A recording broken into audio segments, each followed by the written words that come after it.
ಈ ಸಂಕ್ರಾಂತಿಯ ಹಬ್ಬ ಈ ರೈತರಿಗೂ ಕೂಡ ಒಂದು ಸುಗ್ಗಿಯ ಕಾಲ. ಅದನ್ನ ನೀವು ಹೇಳಿದ ಹಾಗೆ ಹೊಸ ಬೆಳೆ ಬಂದಿರುತ್ತೆ, ಅದನ್ನ ಪೂಜೆ ಮಾಡ್ತಾರೆ, ಕಟಾವು ಮಾಡ್ತಾರೆ, ಅದಕ್ಕೊಂದು ರೀತಿಯ ಆಚರಣೆ ಇರುತ್ತೆ.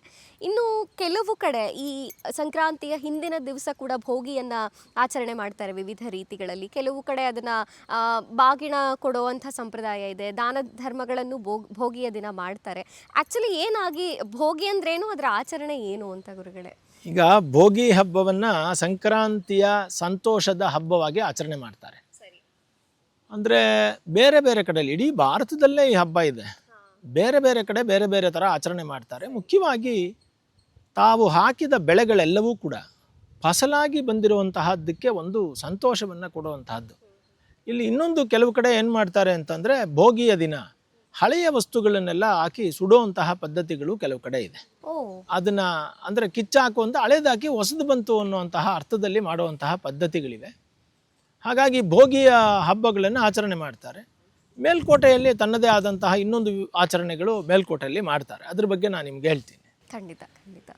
ಇನ್ನು ಸಂಕ್ರಾಂತಿಯ ಮರುದಿನ ಏನು ಕರಿ ದಿನ ಅಂತ ಕರಿತೀವಿ ಅಥವಾ ಕನುಮ ಅಂತ ಕರಿತೀವಲ್ಲ, ಈ ದಿನದ ವಿಶೇಷತೆ ಏನು, ಏನು ಮಾಡಬೇಕು? ಸಂಕ್ರಾಂತಿಯ ಮಾರನೇ ದಿನ ಕನು ಹಬ್ಬ ಅಂತ ಈ ಕಡೆಯಲ್ಲೆಲ್ಲ ಆಚರಣೆ ಮಾಡ್ತಾರೆ.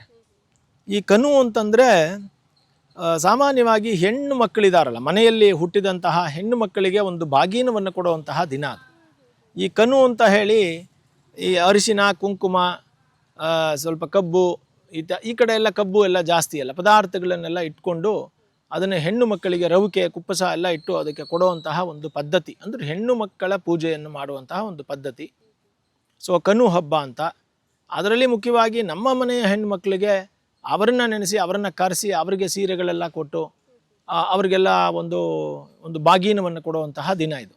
ನೀವು ಈ ಕಡೆ ನೋಡ್ಬೋದು, ನಮ್ಮ ಮೈಸೂರು ಮತ್ತು ಮಂಡ್ಯ, ಕರ್ನಾಟಕದ ದಕ್ಷಿಣ ಭಾಗದಲ್ಲಿ ನೀವು ಗಮನಿಸ್ಬೋದು, ಸಂಕ್ರಾಂತಿ ಹಬ್ಬದ ದಿನ ಸಾಮಾನ್ಯವಾಗಿ ಅಣ್ಣ ತಮ್ಮದಿರು ಆ ಹೆಣ್ಣಿಗೆ ಯಾವುದಾದ್ರೂ ಒಂದು ಉಡುಗೊರೆಯನ್ನು ಕೊಡ್ತಾರೆ. ಅದು ಏನೂ ಆಗದೆ ಹೋದರೆ ಒಂದು 100 ರೂಪಾಯಿ ಆದರೂ ಕಳಿಸ್ಕೊಡ್ತಾರೆ. ಈ ಸಂಕ್ರಾಂತಿಗಾಗಿ ಅರಿಶಿನ ಕುಂಕುಮ ಕೊಡೋದು ಅನ್ನುವಂತಹ ಪದ್ಧತಿ ಈ ಕನು ಹಬ್ಬ ಅನ್ನೋದ್ರ ಪದ್ಧತಿಯ ಮೇಲೆ ಬಂದಿದೆ. ಸಾಮಾನ್ಯವಾಗಿ ಸಂಕ್ರಾಂತಿಯ ದಿನ ಅಣ್ಣ ತಮ್ಮಂದಿರಿಗೆ, ಅಂದರೆ ಅಣ್ಣ ತಮ್ಮಂದಿರು, ಅಕ್ಕ ತಂಗಿಯರಿಗೆ, ಅವರು ಎಲ್ಲಾದರೂ ಇರಲಿ, ಇವತ್ತಿಗೂ ಒಂದು 100 ರೂಪಾಯಿ ಮನಿ ಆರ್ಡರೋ ಅಥವಾ ಇವಾಗ ಟ್ರಾನ್ಸ್ಫರ್ ಇದೆಯಲ್ಲ, U P transfer, UPI transfer ಮಾಡೋದು ಮಾಡ್ತಾರೆ. ಹಿಂದಿನ ಕಾಲದಲ್ಲಿ ಅವರಿಗೆ ಅರಿಶಿನ, ಕುಂಕುಮ, ಈ ಕಬ್ಬು ಇತ್ಯಾದಿಗಳೆಲ್ಲ ಇಟ್ಟು, ಅರಿಶಿನದ ಕೊಂಬು ಇದನ್ನೆಲ್ಲ ಇಟ್ಟು ಅವರ ಮಡಿಲು ತುಂಬುವಂಥದ್ದು, ಅಂದರೆ ಬಂದ ಹೆಣ್ಣು ಮಕ್ಕಳಿಗೆ, ಅವರ ಮನೆಯ ಹೆಣ್ಣು ಮಕ್ಕಳಿಗೆ ಮಡಿಲು ತುಂಬುವಂಥದ್ದು, ಅಂದರೆ ನಿನ್ನ ಮಡಿಲಿಗೆ ನಾವು ಜೊತೆಲಿ ಇರ್ತೀವಿ ಅನ್ನೋದನ್ನು ತೋರಿಸುವಂಥದ್ದು ಇದೆ. ಇವತ್ತಿಗೂ ಕೂಡ ಮೇಲ್ಕೋಟೆನಲ್ಲಿ ಕನು ಹಬ್ಬ, ಅಂಗಮಣಿ ಜಾತ್ರೆ ಅಂತ ನಡೆಯುತ್ತೆ. ಅಂಗಮಣಿ ಜಾತ್ರೆಗೆ ಸುಮಾರು 30,000 ಜನ ಸೇರ್ತಾರೆ. ಅಮ್ಮನವರು ಶ್ರೀದೇವಿ ಭೂದೇವಿ ಇಬ್ಬರೂ ಕೂಡ ಅಲ್ಲಿ ತಾಯಿಯ ಮನೆ ಅಂತ ಅನ್ನಿಸ್ಕೊಂಡಿರುವಂತಹ ಸ್ಥಾನಾಚಾರ್ಯರ ಮನೆಗೆ ಬರ್ತಾರೆ. ಆ ಸಂದರ್ಭದಲ್ಲಿ ಇವತ್ತಿಗೂ ಕೂಡ ನೀವು ನೋಡ್ಬೇಕು, ರಾತ್ರಿ ನೀವು ಉತ್ಸವ ಎಷ್ಟು ಅದ್ಭುತವಾಗಿರುತ್ತೆ ಅಂತಂದರೆ, ನಾನಾ ವಿಧವಾದ ಫಲಪುಷ್ಪಗಳು, ಅರಿಶಿನ, ಮಲ್ಲಿಗೆ ಹೂವನ್ನ, ಸೀರೆಯನ್ನು ಎಲ್ಲ ತುಂಬ್ತಾರೆ ಮಡಿಲಿಗೆ. 30,000 ಜನ ನೋಡ್ತಾ ಇರ್ತಾರೆ. ಒಂದೊಂದು ವಸ್ತುವಾಗಿ ದೇವರಿಗೆ ತುಂಬ್ತಾರೆ. ಆಗ ದೇವರು ಎರಡು ಅಮ್ಮನವರು ನೀವು ನೋಡಬೇಕು ಹೇಗಿರ್ತಾರೆ ಅಂತ, ಈ ಕಚ್ಚೆ ಸೀರೆಯನ್ನು ಉಟ್ಟು ಮದುವೆಯಾದ ಹೆಣ್ಣುಮಕ್ಕಳು ಹೇಗೆ ಇರ್ತಾರೋ ಹಾಗೆ ಬರ್ತಾರೆ ಅಮ್ಮನವರು. ತಲೆಗೆ ಕೊಂಡೆ, ಕೂದಲು ಮಾಮೂಲಿ ವಿಗ್ರಹದ ರೂಪದಲ್ಲಿ ಇದ್ರೂ ಕೂಡ ಹಿಂದುಗಡೆ ಕೂದಲು, ಅದಕ್ಕೆ ಸೂರ್ಯಚಂದ್ರರ ಬಿಲ್ಲೆಗಳೆಲ್ಲ ಇಟ್ಟು ಅಲಂಕಾರವಾಗಿ ಮಾಡಿ ತಗೊಂಬರ್ತಾರೆ. ಆ ಮೆರವಣಿಗೆ ನಿಧಾನಕ್ಕೆ ನಡೆಯುತ್ತೆ. ಆ ಒಳಗಡೆ ಹೋಗುವಾಗ ರಾತ್ರಿ ಆಗ್ಬಿಟ್ಟಿರುತ್ತೆ.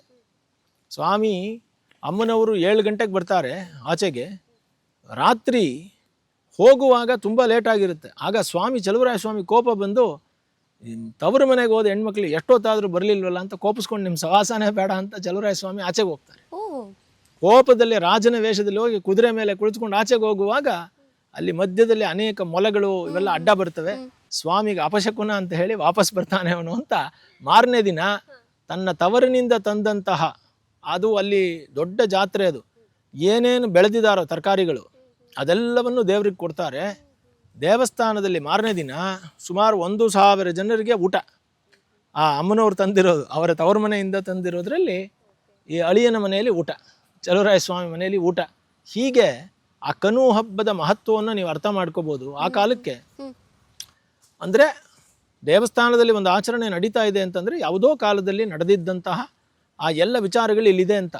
ಅಂದರೆ ತವರು ಮನೆಯಿಂದ ಬೆಳೆದಿದ್ದನ್ನು ಕೂಡ ಹೊಸದಾಗಿ ಏನು ಬೆಳೀತಿದ್ರೋ ಅದನ್ನು ತವರು ಮನೆಗೋಸ್ಕರ ಕಳಿಸ್ಕೊಡ್ತಿದ್ರು. ಸಂಕ್ರಾಂತಿಯ ಪೂಜೆ ಭೋಗಿಯ ದಿನ ತಂದು ಸಂಕ್ರಾಂತಿಯ ದಿನ ಪೂಜೆ ಮಾಡಿ ಮಾರನೇ ದಿನ ಅದನ್ನು ಕೊಡ್ತಾ ಇದ್ರು ಅಂತ.